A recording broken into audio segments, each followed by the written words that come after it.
రెసిపీకి స్వాగతం. ఈరోజు సగ్గుబియ్యంతో కిచిడి ఎలా తయారు చేసుకోవాలో తెలుసుకుందాము. ఇది ఈజీగా చాలా టేస్టీగా ఉంటుంది. ముందర ఏం చేయాలంటే సగ్గుబియ్యాన్ని 2 అవర్స్ ముందర నానబెట్టుకోవాలి. ఇలా సగ్గుబియ్యాన్ని తీసుకున్నాను 1.5 గ్లాసు.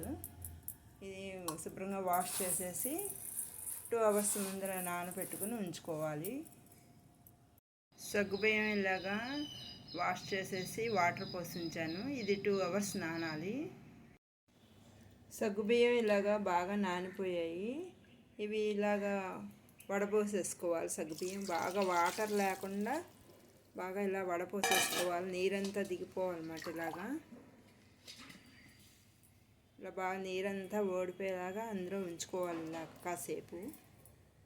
బియ్యం కిచడీలోకి పల్లీను వేరుశనగ గుళ్ళు ఇలాగ పౌడర్ వేయించుకొని పౌడర్ కింద చేసుకోవాలి.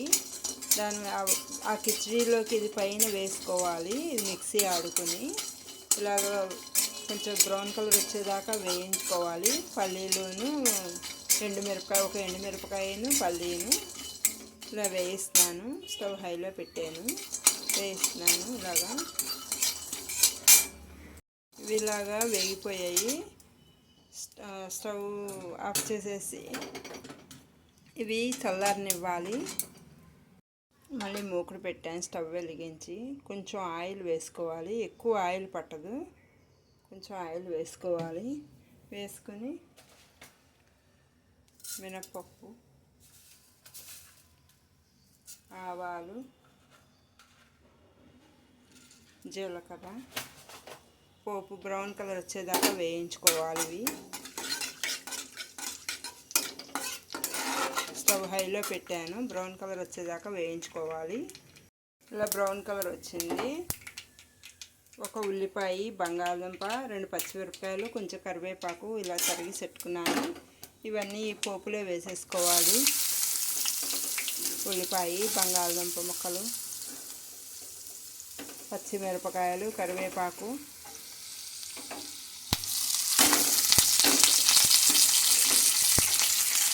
ఇవి కూడా బ్రౌన్ కలర్ వచ్చేదాకా వేయించుకోవాలి. స్టవ్ సిమ్లోనే ఉంచుకోవాలి. నేను ఎండుమిర్చి వేయించుకున్నాం కదా, చల్లారిపోయాయి. ఇవి పౌడర్ కింద మిక్సీ ఆడుకోవాలి. ఈ పౌడర్ ఇలాగా కొంచెం బరకగా ఇలాగా ఆడి పెట్టాను. ఇవి వేగుతున్నాయి. ఇంకా కొంచెం వేగాలి. ఈ బంగాళదుంప, పచ్చిమిరపకాయ ఇలా వేగిపోయాయి. ఇప్పుడు సగ్గుబియ్యంలో వాటర్ అంతా తీసేసాను కదా, ఇవి ఇందులో వేసేసుకోవాలి. ముక్కుట్లోను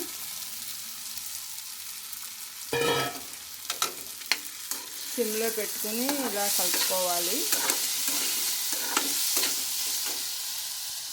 సరిపడా సాల్ట్ వేసుకోవాలి ఇందులోను.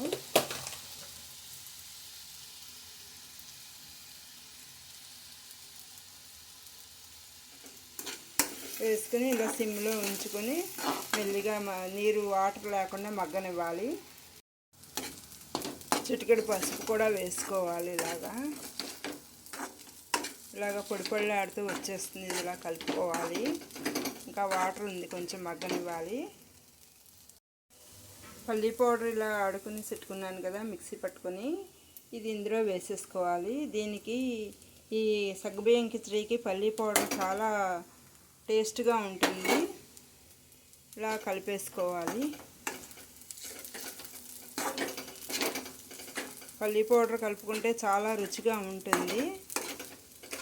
ఇలా కలిపేసుకోవాలి.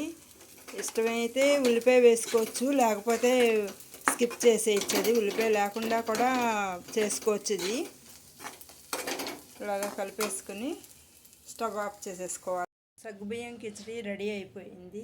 దీంట్లో కొత్తిమీర ఇలా వేసుకోవాలి. ఇది మధ్యాహ్నం స్నాక్ కింద కూడా తయారు చేసుకోవచ్చు. చాలా రుచిగా, ఈజీగా బాగుంటుంది. ఇది టేస్ట్ చాలా ఇష్టపడతారు. ఇది ఒకసారి ట్రై చేసి చూడండి. ఈ వీడియో చూసినందుకు కృతజ్ఞతలు.